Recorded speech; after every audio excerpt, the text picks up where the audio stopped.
Call of Duty is in a bad state, and I don't think there's as much debate about that as maybe there used to be. You know, there's always been content creators saying, this is the end of Call of Duty's dead, all of that kind of stuff. And it's never been true, you know, Call of Duty has always managed to hold on to an audience. But it definitely feels like it's a bit more unanimous than I've ever seen it before. Multiplayer is probably in the best position out of the modes, but it's feeling stale, and the people that I speak to who are really into multiplayer complain about cheaters and the new content just not being that exciting and the game lacking features that previous entries already had. Warzone has lacked interesting new content for an incredibly long time now, and the problems with cheaters and the insane skill gap has made the game all but unplayable for normal players. Zombies has been absolutely swimming in content, which is great. We've had a bunch of maps already for this game, but so much of the new content has relied on bringing things back and trying to capture the spirit of the old games instead of really doing anything new. Of course, player numbers are impossible to see properly. On Xbox, it is still showing up as the second most played game, but on Steam, the picture is pretty bleak, with Call of Duty sitting at the lowest player numbers I think we've ever seen since it launched on Steam. So, is Call of Duty chalked? I don't think so. The problems with Call of Duty might be varied, but I think they boil down to three things. Number one, cheating. Like, cheating is a real problem, and it feels like there's very little they can do to stop it. Every major online game struggles through it. It's easier to see in the game that you play all the time, but it doesn't take long of searching for, Fortnite cheats, Counter-Strike cheats, even Valorant cheats, and you'll see that every big popular game really struggles with it. And while there's a balance between how invasive you want your anti-cheat to be and how effective you need it to be, something like Valorant's anti-cheat, much more effective than most, but also super invasive on your computers, or something like Call of Duty's one, where it's not really invasive at all. It doesn't seem to hurt performance. It doesn't seem to have all that much access to anything that people are worried about, but it's obviously not doing its job. That balance might not be right now. But it seems like, to be honest, while there's an audience for Call of Duty and the focus is on being good at Call of Duty, there's always going to be money to be made making cheats for the game. So we're pretty much stuck with them. I know they could do things like maybe separating console off entirely from PC. So, making it so, okay, crossplay is completely optional. If you want to do it just so you can play with some friends that are on PC, you can do that. But every other mode in the game, by default, is console-only matchmaking. I think that is probably something they'll think about, because that would be pretty huge for the vast majority of the Call of Duty player base. Other than that, I don't really know what they could do to affect cheating. The second thing is the lack of polish. Between the AI art we've seen in Black Ops 6, the reused maps and modes and weapons and features, and the bugs and crashes that we just kind of learned to live with, it feels like Call of Duty isn't that polished premier experience that you'd expect from a game that cost $700 million to develop. That was the cost of Black Ops Cold War back, in running up to 2020. With how everything's increased in price over the last few years, I wouldn't be surprised to hear that Black Ops 6 cost even more than that. And the third big problem is that they have a focus on chasing what the core audience wants. And I know there's going to be some people watching this video who are like, but that's what we need them to do. We need them to listen to us and do what we want. But I really don't think that's true. There is this core Call of Duty audience that have stuck with it, in some cases for over 20 years now. I've been playing it since the game that was just called Call of Duty. And it seems like a lot of people, not me, but a lot of people in that group, really want the sort of hardcore original Modern Warfare 2 or Black Ops 2 experience. Whether it's in zombies or multiplayer, it feels like the developers have kind of been chasing that ideal that group wants ever since Modern Warfare 2019 in various different ways. And that's ended up making the skill gap bigger, which rewards the players that have all that experience and muscle memory with the franchise, but it punishes the newer players, and it relies on callbacks to popular characters and weapons that people have nostalgia for. So much of the marketing for the last couple of games has been, hey, remember this weapon, remember slide cancelling, and in zombies it's all like, oh look, there's Sam Maxis again, or it's Richtofen. And that's the thing that you're meant to be excited about, rather than getting excited about something new that maybe we will one day care about as much as we would, you know, those maps and weapons or Richterfun or whatever. I think this was a mistake. It alienates newer and more casual players, and it's never going to grow the audience overall. While they might be able to please some of the hardcore players, some are always going to be dropping off as they just burn out on a game after playing it for so long, or maybe just burn out on games in general. Lots of people, as they get older, get less interested in games. Or they maybe fall on the wrong side of a split in what that player base wanted. You know, while there is this kind of hardcore Call of Duty community, there's also, you know, a bunch of people within that community that really want them to focus on Warzone and big experiences, DMZ and MWZ and Outbreak. And then there's other parts of that core audience that really want them to focus on 6v6 multiplayer, or on Search and Destroy, or on hardcore, or on, you know, ranked Warzone, or whatever it is. And so there's always the chance that even if you're like part of a hardcore group that Activision are trying to kind of work towards, you're just on the wrong side of one of those differences. Or some people, you know, just get fed up with cheating, etc. If those players that drop off the game aren't then replaced by new players, the community's just going to keep shrinking, which is what we're seeing right now. New players don't have the experience in the game, so the skill gap works against them. And it's not fun trying to get better. I know people always say, oh, well, these new people just need to get better just like I did. But if you got better at Call of Duty back in the day when everyone was getting better, it was a much more fun experience. If you're trying to get better now where you've got, you know, a couple of hours after work to have a go at the game and you're getting demolished by someone that's been playing this franchise for decades, that's not a good way to learn anything at all. And new players don't have the same nostalgia for old maps or modes or weapons. They don't care if Soap is back or Ghost or Woods. They don't care who Sam Maxis is or Richterfun. It's like dropping into a TV show 20 seasons in and people being like, oh, you should be excited because of this thing that happened, you know, 15 years ago. It's just not something that new players are going to care about. So with all of those problems, why don't I think Call of Duty is chalked? It's because Call of Duty has a history of reinventing itself. I see it as there being broadly 4 eras of Call of Duty. The original era was Call of Duty 1 to 3 and like Big Red 1 and whatever the other console one was. Back then I was playing on PC for Call of Duty 1, then I played Call of Duty 2 and 3 on Xbox 360.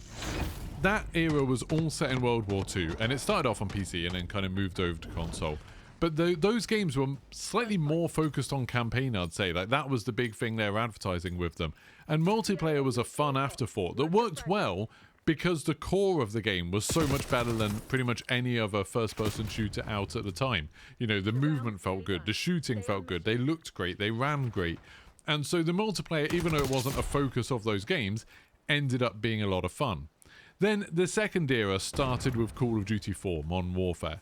There was much more of a focus on, you know, modern combat, obviously.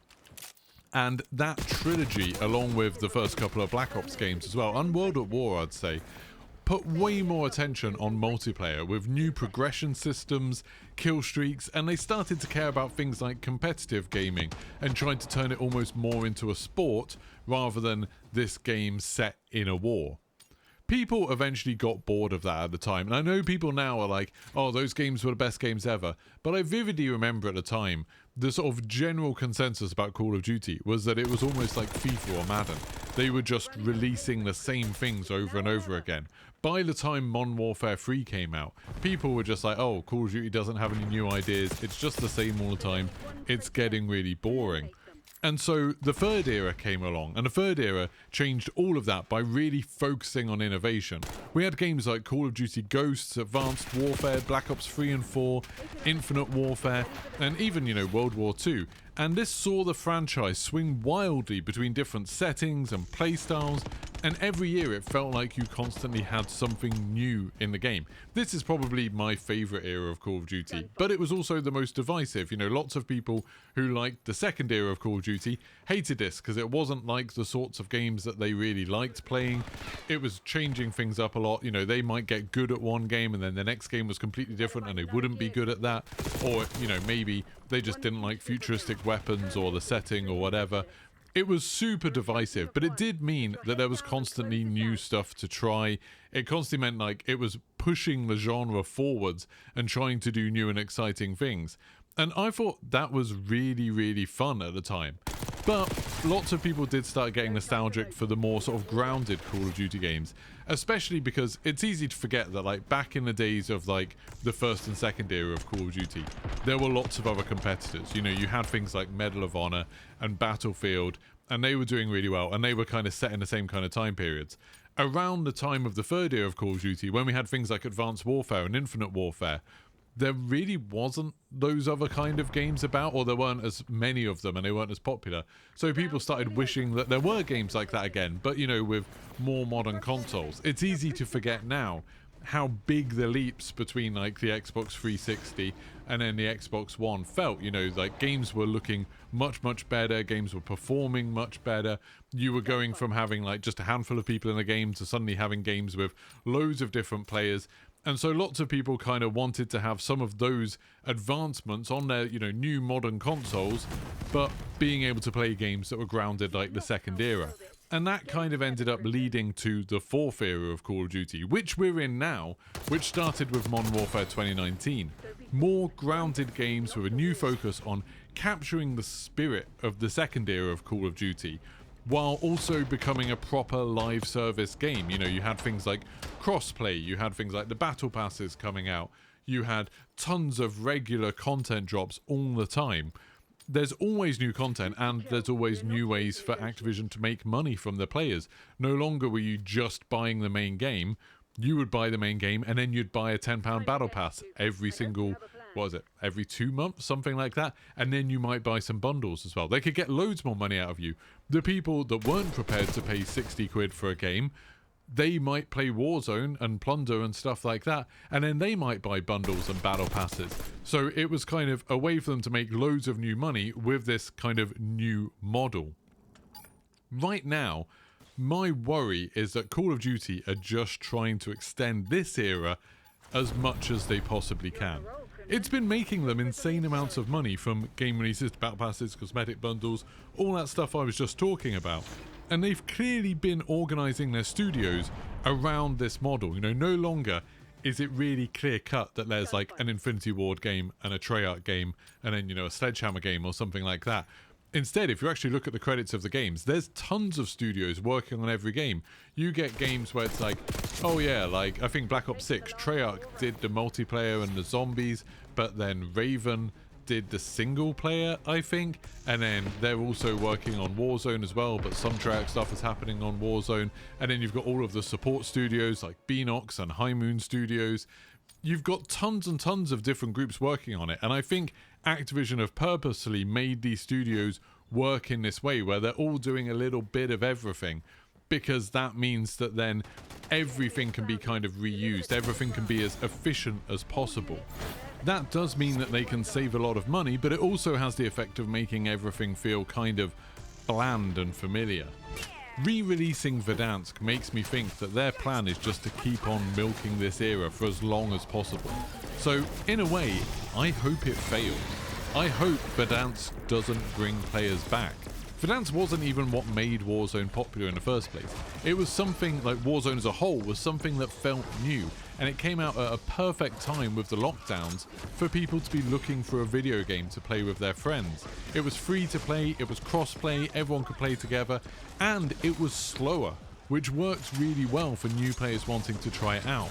Warzone now is so fast, and there's highly skilled players and cheaters, and they're all able to fly around the maps on redeployed drones using UAVs and bounties to track down players and chase their personal best kill records. That's not fun for new or more normal players, and Verdansk isn't going to change that. I don't talk about leaks and rumours here, so I don't spoil things for anyone, but those of you who have seen the leaks and rumours will know that it seems like Activision's current plan is just to keep on giving us more of what we've already had, maybe in the hope that more content will make up for a lack of quality or innovation. I hope it all fails. Call of Duty 3 being a bit crap led to the second era of Call of Duty, with Call of Duty 4, which people love so much. Modern Warfare 3 being less interesting and making people see the franchise as kind of out of ideas led to all of the exciting innovation in the third era of Call of Duty. The negative reactions to Black Ops 4 and the sort of crazy innovation that we saw with that game led to the newest era of Call of Duty, the fourth era of Call of Duty.